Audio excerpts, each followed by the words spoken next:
A gente sempre pensa em viver mais, né? Mas e viver bem por mais tempo? Exato. Não é só sobre a quantidade de anos, mas a qualidade deles. E os segredos vão além do básico. Pois é, existem fatores ocultos que fazem toda a diferença. Vamos mergulhar no primeiro? Ok, todo mundo sabe que exercício é bom, mas o retorno desse investimento é surpreendente. Pensa só, 1 minuto de exercício intenso pode render 7 minutos a mais de vida. É como se o corpo apertasse um botão de reset, ativando defesas naturais contra doenças. Agora, o segundo fato. Não é só o que está dentro do corpo, mas também o que está fora. Uma pesquisa recente fez uma descoberta chocante: microplásticos dentro das artérias das pessoas. E o impacto disso? Um risco 4,5 vezes maior de problemas cardíacos graves. O terceiro fato nos leva para uma viagem interna, direto para o nosso intestino. O que a gente come alimenta bactérias boas ou ruins, impactando diretamente a inflamação no corpo. Olha só que dado: trocar carne processada por proteína vegetal diminuiu o risco de demência em 19%.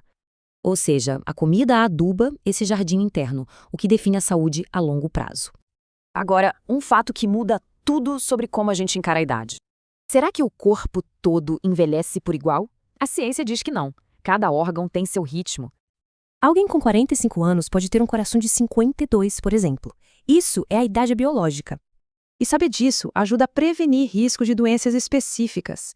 É o futuro da medicina personalizada. E o nosso quinto e último fato é sobre o sono, mas não do jeito que se imagina. Durante o sono, o cérebro tem uma verdadeira equipe de limpeza que elimina as toxinas do dia. Mas o que é mais importante, a duração ou a regularidade do sono? A resposta surpreende. A regularidade. Manter horários fixos para dormir e acordar é o que mais impacta a longevidade. Então, recapitulando as 5 chaves para uma vida com mais saúde e por mais tempo. Tudo isso vai além do básico. É sobre entender o ambiente e os processos internos do corpo. São esses fatores que definem não só quanto tempo vivemos, mas, principalmente, como vivemos. Fica a reflexão: qual pequena mudança, hoje, pode trazer um maior benefício para a saúde no futuro? E se o nosso objetivo não fosse apenas viver mais, mas sim viver melhor por mais tempo? Essa é a ideia central por trás da Health Span. É basicamente o período da nossa vida em que a gente está saudável, está ativo. Nessa análise de hoje, baseada no trabalho do Dr. Eric Topol, a gente vai explorar 5 fatos realmente surpreendentes que podem, redefinir a maneira como a gente encara o envelhecimento e a qualidade de vida. Bom, vamos começar pelo básico, né? Esse slide aqui mostra uma diferença que é fundamental. A expectativa de vida, todo mundo conhece, é um número total de anos que uma pessoa vive. Mas a Health Span é sobre a qualidade desses anos. É o tempo que passamos com energia, sabe? Ativos, sem aquele peso das doenças crônicas. O grande desafio, na verdade, é que muitas vezes existe um buraco, uma lacuna bem grande entre esses dois números. Então, o objetivo passa a ser outro: alinhar essas duas linhas do tempo. É fazer com que os nossos anos saudáveis durem o máximo possível. E é exatamente esse o foco da nossa análise sobre a Health Span. Vamos então para o nosso primeiro fato. Todo mundo já sabe que exercício é importante. Isso não é novidade para ninguém. Mas a escala do benefício, isso sim é o que realmente surpreende. E aqui está um número que impressiona. O Dr. Topol destaca uma análise que mostra que um único minuto de exercício intenso pode potencialmente devolver 7 minutos de vida. Pensa nisso. É um retorno sobre o investimento que é inacreditável, não é mesmo? Tá, mas como isso é possível? Bom, pesquisas como o projeto Motrapac estão mostrando que o exercício funciona em um nível molecular, sabe? Ele manda milhares de sinais benéficos por todo o corpo. Não é só sobre fortalecer músculos, é quase um reset completo do sistema que aumenta a nossa resiliência contra doenças. Agora, vamos para o nosso segundo fato. Aqui a gente muda um pouco o foco do que a gente faz para algo que muitas vezes passa batido: os perigos que estão invisíveis no nosso ambiente. Olha, se prepara para este número aqui. Um estudo simplesmente chocante encontrou micro e nanoplásticos dentro das placas arteriais. Isso mesmo, nas artérias de mais da metade dos pacientes analisados. E o resultado? As pessoas que tinham esses plásticos apresentaram um risco 4,5 vezes maior de sofrer um infarto, um derrame ou até de morrer nos 3 anos seguintes. É um dado muito, muito sério. E não para por aí não. O Dr. Topol também chama a atenção para a poluição do ar, em especial as partículas finas, as PM2.5, que entram fundo no nosso organismo. A conclusão aqui é bem clara. O ambiente onde a gente vive tem um impacto direto e profundo na nossa health span, e muitas vezes de formas que a gente nem consegue ver. Ok, vamos para o terceiro fato. E agora a gente vai olhar bem para dentro, lá no nosso intestino. O poder que aqueles trilhões de micróbios que vivem ali têm sobre a nossa saúde é impressionante. E a dieta é a principal ferramenta que a gente tem para cultivar esse jardim interno. Como o slide mostra, dietas com muita carne vermelha podem acabar alimentando bactérias que produzem substâncias ligadas à inflamação no corpo todo. Por outro lado, dietas ricas em plantas nutrem os micróbios do bem, que liberam compostos anti-inflamatórios, protegendo o corpo. E essa conexão entre o intestino e o cérebro é surpreendentemente forte. Olha só, pesquisas mostram que a simples troca de uma porção diária de carne processada por proteínas vegetais, tipo feijão ou nozes, está ligada a uma redução de quase 19% no risco de demência. É a prova do poder de cultivar o jardim certo dentro da gente. Vamos para o quarto fato, que é um pouco esquisito, mas fascinante. Acontece que o envelhecimento pode não ser um processo uniforme que acontece igual em todo o corpo. Essa é a pergunta-chave. A gente tende a pensar na nossa idade como um número só, né? Mas pesquisas de ponta, como as que saem do laboratório de Tony Wise Corey, sugerem que nossos órgãos, individualmente, podem ter a sua própria idade biológica. E por que isso importa tanto? Porque essas lacunas de idade, quer dizer, a diferença entre a idade biológica de um órgão e a idade cronológica de uma pessoa, podem prever o risco de doenças no futuro. Um coração que é biologicamente mais velho, por exemplo, se traduz num risco maior de insuficiência cardíaca. Isso impacta diretamente a health span. E isso nos leva ao nosso quinto e último fato surpreendente, que é sobre o sono, mas com um detalhe que muitas vezes passa totalmente despercebido. Uma das funções mais importantes do sono é a limpeza do cérebro pelo tal do sistema linfático. Dá para pensar nisso como uma equipe de limpeza noturna. Enquanto a gente dorme, esse sistema usa o líquido cefalorraquidiano para lavar embora os resíduos que se acumulam durante o dia. É um processo crucial para prevenir o envelhecimento do cérebro. E aqui vem a grande surpresa. A gente sempre foca na duração, né? Em quantas horas de sono se tem. Mas estudos gigantescos descobriram que a regularidade do sono, ou seja, manter horários consistentes para dormir e acordar, tem uma ligação incrivelmente forte com o menor risco de morte por qualquer causa. E o mais interessante é que essa ligação continua forte, mesmo depois de levar em conta por quanto tempo as pessoas dormiram. Então vamos recapitular bem rapidinho. Primeiro, o exercício tem um retorno sobre o investimento imbatível. Segundo, poluentes invisíveis são riscos reais e mensuráveis. Terceiro, a dieta molda o intestino, que por sua vez controla a inflamação. Quarto, nossos órgãos podem envelhecer em ritmos diferentes. E quinto, a regularidade do sono é tão crucial quanto a sua duração. Juntando todas essas peças, a gente chega no que o Dr. Topol chama de estilo de vida plus. Não é só sobre comer bem e se exercitar. É sobre ir além do óbvio, sabe? É entender as nuances do nosso ambiente, do nosso corpo e das nossas rotinas diárias. E para a gente fechar, fica uma pergunta para reflexão. Pensando em tudo isso, na eficiência do exercício, nos riscos do ambiente, no poder do microbioma, nos relógios dos órgãos e na importância de ter um sono regular, qual seria um pequeno ajuste que se destaca? Qual mudança, por menor que pareça, pode ser um investimento ativo na jornada para uma health span melhor? Ok, vamos analisar isto. Hoje, a gente vai mergulhar num conceito bem importante, sabe? A diferença entre só viver mais anos, a longevidade... Aquela coisa de apagar mais velhinhas. Isso, e viver bem esses anos, o que o pessoal está chamando de saúde e longevidade, ou health span, né? Exato. Focar na qualidade, não só na quantidade. E para essa nossa conversa, a gente está se baseando em pesquisas recentes, Muitas ideias que vêm de gente como o Dr. Eric Topol, sabe? Um cardiologista, pesquisador. Super focado nisso, né? Como adicionar vitalidade aos anos. Exatamente. Então, só para todo mundo ficar na mesma página. Saúde e longevidade não é quantos anos você vive no total. Não, isso é expectativa de vida. Saúde e longevidade é o tempo que a gente passa se sentindo bem, funcional, sabe, ativo, sem aquelas doenças crônicas que, bom, muitas vezes chegam com a idade. O período de vida com saúde plena, basicamente. Fatores com um peso enorme em como a gente envelhece bem. E para o pessoal que está aí na Anhanguera, estudando ciências morfofuncionais, isso aqui conecta tudo, né? Os mecanismos do corpo, a fisiologia, a bioquímica, como manter a máquina funcionando bem. Sem dúvida.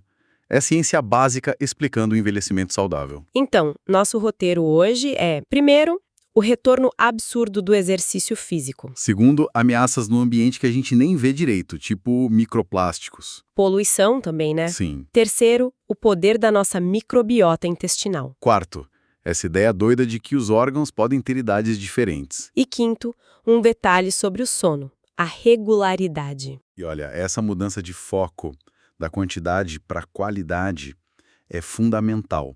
Para futuros profissionais de saúde, pensar em como manter a pessoa funcional ao longo da vida. Isso é chave. Faz todo sentido. Porque a gente vê muito isso, né? As pessoas vivem mais, mas será que vivem melhor? Muitas vezes tem um gap aí. Uma lacuna entre a expectativa de vida e a de saúde. Exato. E entender esses fatores talvez menos óbvios ajuda a gente a pensar em intervenções mais eficazes, sabe? Sim. Além do genérico. Ótimo ponto. Então vamos lá. Primeiro tópico, exercício físico. Bom, que faz bem, ok, já sabemos. Chover no molhado, né? Mas a eficiência disso, o quão profundo é o benefício, aí a coisa fica uau. Olha esse dado que o Topol menciona, vindo de análises como a do Dr. Ashley. 1 minuto de exercício pode, comprar uns 5 minutos de vida? É uma conta interessante, né? Quase inacreditável. Com certeza. Dá outra perspectiva para o tempo na academia, né? E o porquê disso está sendo desvendado? Pesquisas como a MOTPAC... Ah, sim, você mencionou. Mapeando as respostas moleculares. O que é isso na prática? Eles estão, identificando o que muda no corpo em nível molecular quando a gente se exercita. E não é só músculo e coração, não. É uma cascata de sinais químicos, sabe? O exercício dispara isso em quase todo o tecido. Milhares de moléculas, proteínas, metabólitos mudam. É como um comando geral para o corpo se otimizar. Um reset mesmo. Um reset sistêmico. Isso. Se a gente pensar bem, o exercício age quase como um remédio múltiplo, com efeito em todo lugar ao mesmo tempo. Ele meio que treina o corpo a nível celular para ser mais resiliente, sabe? Contra estresse, inflamação. Prevenindo a doença antes dela começar. Exatamente. Do ponto de vista da fisiologia, da biologia celular, que o pessoal estuda a fundo, talvez seja a melhor coisa isolada que a gente pode fazer pela saúde e longevidade. Entendi. É bem mais que só queimar caloria. Ok, vamos mudar o foco. Segundo ponto, o ambiente e as ameaças escondidas. Microplásticos, poluição. Assuntos que estão bem alta, né? Sim, e a gente ouve falar de plástico no mar, na comida, mas o Topoldo destaca um estudo que, nossa, acendeu um alerta geral. Qual foi? Encontraram micro e até nanoplásticos menores ainda, dentro da placa de aterosclerose, aquela placa na artéria carótida, sabe? Que tiram em cirurgia. Dentro da placa, caramba! Então eles entram mesmo na circulação? Exato, não ficam só lá fora. E o pior... Tem consequência, claro. Tem. Nesse estudo, quem tinha esses plásticos na placa teve um risco 4,5 vezes maior de ter infarto, AVC ou morrer nos 3 anos seguintes. 4,5 vezes? Nossa! É uma diferença brutal. Isso, para quem estuda anatomia patológica, cardiologia, é um dado muito forte sobre a formação da placa, né? Impactante demais. E além do plástico, você falou da poluição do ar. Sim, o famoso PM2,5, material particulado fino. Aquelas partículas minúsculas da fumaça, da poluição. Que a gente respira sem nem perceber. Exato, elas vão fundo no pulmão, caem na corrente sanguínea e aí afetam um monte de órgãos. E o preocupante é que mesmo níveis de poluição que são considerados ok pelas normas, Mesmo esses níveis já aumentam riscos. já aumentam. Risco cardiovascular, respiratório, tem pesquisa até sugerindo que, para alguns efeitos no coração a longo prazo, talvez nem exista nível seguro de PM2,5. Nossa. O que isso mostra, né? Que a nossa saúde, longevidade, não depende só do que a gente escolhe fazer. O ambiente onde a gente vive e trabalha tem um peso enorme, talvez até subestimado. É verdade. Para quem está na área de saúde pública ou estudando fisiopatologia respiratória, cardiovascular, essa interação pessoa-ambiente é crucial e a gente precisa ter mais consciência disso. É um lembrete forte mesmo. Bom, saindo das ameaças de fora, vamos para dentro. Terceiro ponto. A microbiota intestinal. Ah, o nosso segundo cérebro, como dizem alguns. Isso. Aqueles trilhões de micróbios no intestino. E como a nossa dieta, segundo o Topol, é a ferramenta principal para cultivar esse jardim interno, digamos. Exato. Ele bate muito nessa tecla. Ele fala, por exemplo, que dieta rica em carne vermelha processada parece favorecer umas bactérias que produzem TMAO. Ah, o TMAO tá ligado à inflamação, né? E talvez aquela coisa do intestino permeável. Isso, leaky gut. Mas tem um lado bom, né? Claro. O contrário também acontece. Dieta cheia de fibra, planta, fruta, legume e grão integral alimenta as bactérias boas. E elas produzem o quê? Elas fermentam a fibra e produzem coisas como o butirato, um ácido graxo de cadeia curta. E o butirato é super interessante. Ele é energia para as células do intestino, ajuda a manter a barreira intestinal íntegra e é anti-inflamatório. Pura bioquímica e fisiologia digestiva na prática. E essa ligação intestino e inflamação vai além do sistema digestivo, né? Com certeza. Cada vez mais se liga a saúde intestinal com a saúde de outros órgãos, até o cérebro. Sério? Sim, o Topol cita estudos onde trocas simples na dieta mostraram associações bem legais. Tipo, trocar uma porção de carne processada por dia por proteína vegetal, nozes, feijão. Simples, né? E o resultado? Foi associado a um risco quase 19% menor de demência. Claro que é observacional, mas... É um número considerável. Pensando no quadro geral, o que a gente come aduba nosso jardim intestinal. E esse jardim influencia a inflamação no corpo todo. Aquela inflamação crônica, sabe? Que está por trás de um monte de doença. Diabetes, problema cardíaco, até neurodegenerativa. Entender a fisiopatologia disso é chave, então. Fundamental. É a base do envelhecimento para muita gente. Incrível poder da dieta. Bom, isso leva ao nosso quarto ponto, que também fala de envelhecimento, mas de um jeito diferente. A ideia de que os órgãos envelhecem em ritmos distintos. Ah, essa é bem interessante. Quebra um pouco a nossa ideia de idade, né? Total. A gente pensa... Tenho X anos, mas a pesquisa, tipo a do laboratório do Tony Whisker, que o Topol comenta, sugere outra coisa. Que cada órgão tem sua própria idade biológica. Exato, coração, fígado, cérebro, rim, cada um teria uma idade biológica que pode ser diferente da nossa idade no RG. E que talvez dê para estimar isso olhando milhares de proteínas no sangue. Bem contraintuitivo mesmo. E qual a importância disso na prática? Bom, clinicamente, o fascinante é que essas diferenças, a idade biológica do órgão versus a idade cronológica, parecem prever riscos. Prever o quê, por exemplo? Estudos iniciais mostram que um órgão biologicamente mais velho pode indicar maior risco de morrer no geral e também de doenças específicas daquele órgão. Tipo? Um coração mais velho biologicamente, maior risco de insuficiência cardíaca no futuro. Um cérebro mais velho, talvez maior risco de Alzheimer, declínio cognitivo. Então, a gente não envelhece de forma uniforme, cada parte tem seu relógio. É a hipótese que está ganhando força. E se isso se confirmar e virar algo prático, nossas implicações são enormes. Imagino. A gente poderia, quem sabe, identificar cedo qual órgão está envelhecendo mais rápido numa pessoa e focar a prevenção ali.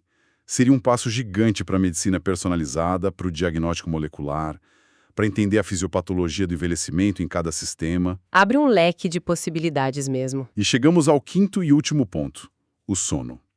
Mas com um ângulo novo. Além do durma bem. A gente sabe que dormir é vital, por causa do sistema linfático, né?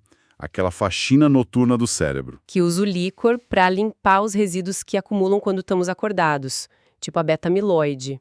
Essencial para a neurofisiologia. E se isso falha, tá ligado ao envelhecimento do cérebro, Alzheimer. Mas o ponto aqui é outro. O que as pesquisas mais novas estão mostrando, principalmente com esses wearables, né? Relógios, pulseiras. Exato, que monitoram o sono de muita gente. O que está chamando a atenção, e o Topol enfatiza isso, é a regularidade. Regularidade? Como assim? Manter horários consistentes para dormir e acordar. Todo dia.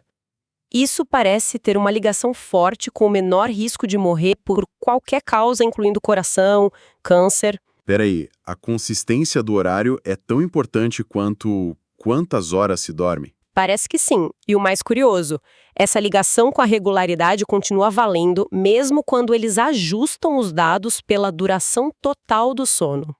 Interessante.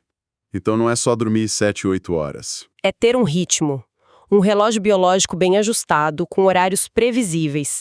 Isso talvez otimize aqueles processos de limpeza e reparo durante o sono, como o linfático. Entendi. A mensagem prática seria: Talvez a gente precise se preocupar tanto em manter um horário de sono regular, e sim, até no fim de semana, que é o desafio, quanto em dormir o suficiente.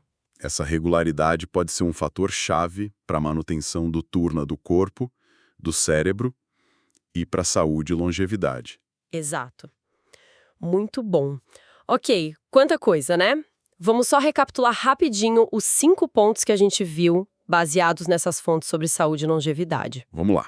Primeiro, o exercício físico tem um retorno sobre o tempo investido que é fenomenal. Difícil de bater.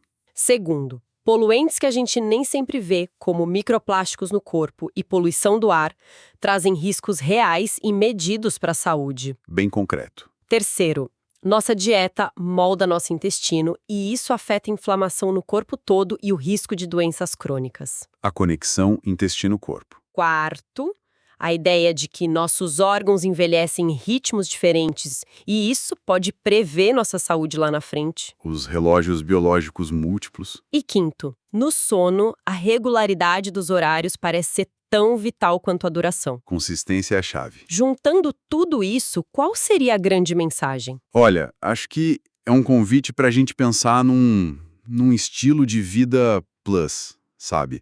Não é só fazer o básico, é olhar além. Um passo a mais. Prestar atenção no ambiente, tentar entender um pouco esses processos moleculares, fisiológicos que acontecem por dentro e valorizar as pequenas coisas da rotina, como a hora de dormir. Tudo isso junto parece que esculpe mesmo como a gente vai envelhecer. E como isso se conecta com o pessoal estudando a área da saúde? Ah, totalmente. Para quem está nas ciências morfofuncionais, entender esses mecanismos, a molécula do exercício, a fisiopatologia da inflamação intestinal, o impacto do ambiente no pulmão, no coração, como os órgãos envelhecem, a neurofisiologia do sono. É a base de tudo. É a base para entender não só a doença, mas principalmente para criar estratégias melhores de prevenção, de promoção da saúde.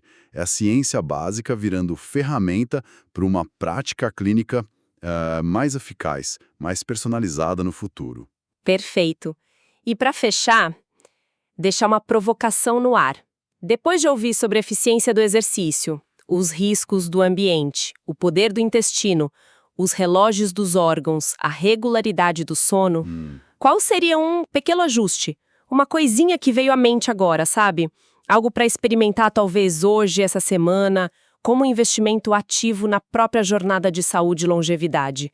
Fica aí a pergunta para reflexão. Boa pergunta. E com isso, a gente encerra a nossa análise de hoje.